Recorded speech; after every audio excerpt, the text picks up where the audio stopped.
नमस्कार. माधुरीज किचनमध्ये तुमचं खूप मनापासून स्वागत आहे. आज मी तुम्हाला बघा अशा प्रकारचे छान जाळीदार असे मऊ लुसलुशीत डोसे करून दाखवणार आहे. आणि खूप मस्त होतात. आपल्या घरच्या कमीत कमी साहित्यात खूप सुंदर डोसे होतात. चला रेसिपीला सुरुवात करूया.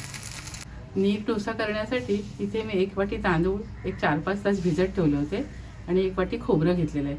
तांदूळ भिजवून हे एवढे झाले आणि थोडं मीठ घेतले. आता आपण तांदूळ आणि खोबरं एकत्र वाटून घेऊया. तांदूळ घालूया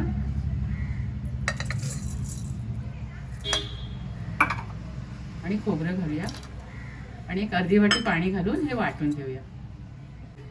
तांदूळ आणि खोबरं हे मिक्सरमधून वाटून घेऊ. इथे तांदूळ आणि खोबरं मी मिक्सरमधून वाटून घेतलं. हे बघा. आता आपण थोडं पाणी घालूया. मिक्सरमध्ये थोडं पाणी घातलं. 1 वाटी भरून पाणी घेतलं. त्यामध्ये आपण चवीप्रमाणे मीठ घालूया.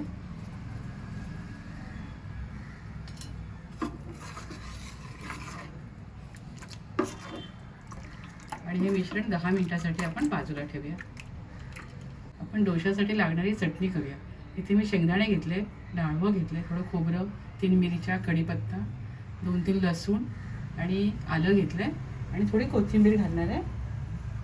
आणि हे सारं मिक्सरमधनं वाटून घेऊया. इथे आपली चटणी तयार आहे.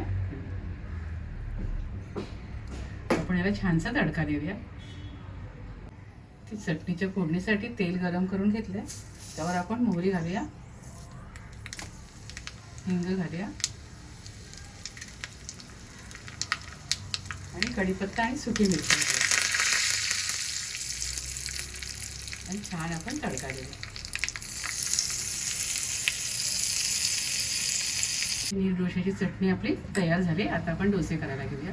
ते पॅनमध्ये मी थोडं तेल घालून पूर्ण आपण तव्याला फिरवून घेऊया.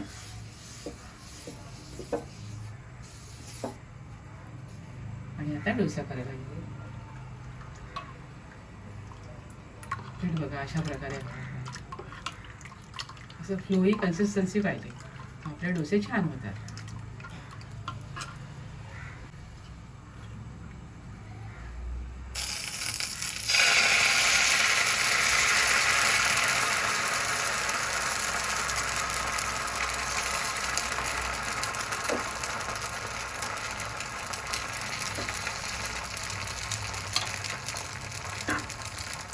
दोन मिनिटं छान शेकून घेऊया. जाळी बघा किती छान पडले. आता आपण हे उलटून घेऊया. हा डोसा मी काढून घेते. असं भारी दिसतोय ना. इथे छान मऊ लुसलुशीत असे नीर डोसे मी तयार केलेत. खूप मस्त झालेत चवीला. अगदी कमीत कमी साहित्यात होतात. तुम्ही सुद्धा अशा प्रकारे छान डोसे करून खात राहा, आनंदी राहा. स्वतःची काळजी घ्या आणि माझे व्हिडिओ पाहत राहा.